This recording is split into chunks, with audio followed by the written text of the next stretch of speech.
Assalamu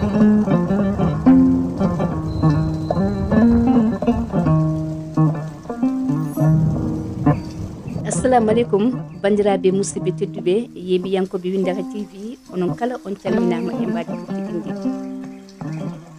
caggal calminal noon ko yettude Allah tigui e julde annabi sallallahu alayhi wa sallam e yettude jinnaɓe men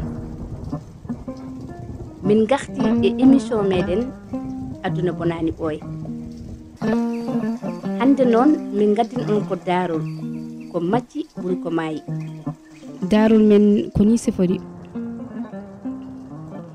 ko suko gorko goto wonno omo wondi e jinnaɓe makko debbo e gorko machallah babiraɗo woni jogui jawdi lelindi e darindi machallah ene jogui nayyi beyi e baali pucci e gueloɗi ene faggi ha heewi machallah yummiraɗo kañumne ko moƴƴo ko karasira defat ko ha heewa eɗen mbawi wiide feccere e wuuro he ɗon e galle he ñamata ɓe jogui ko konko tan goto ni woni hankanti o yonti nadde hoɗande o resi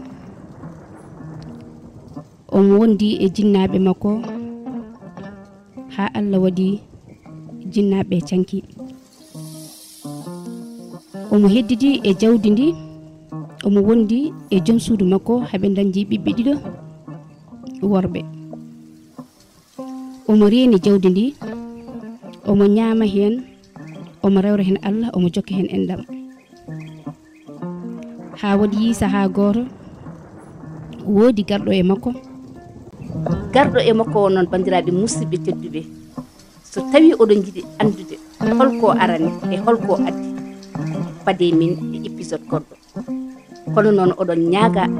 yeɓiyankoɓe Windaka TV ne batton abonné mbaɗon partagé mbaɗon like nde wonno eɗen gandi ko ɗum tigui wallata en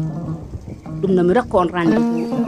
e darol men inchallahu rabbi mon gandi oɗo suka gorko holko addi walla holko arani Allah jarama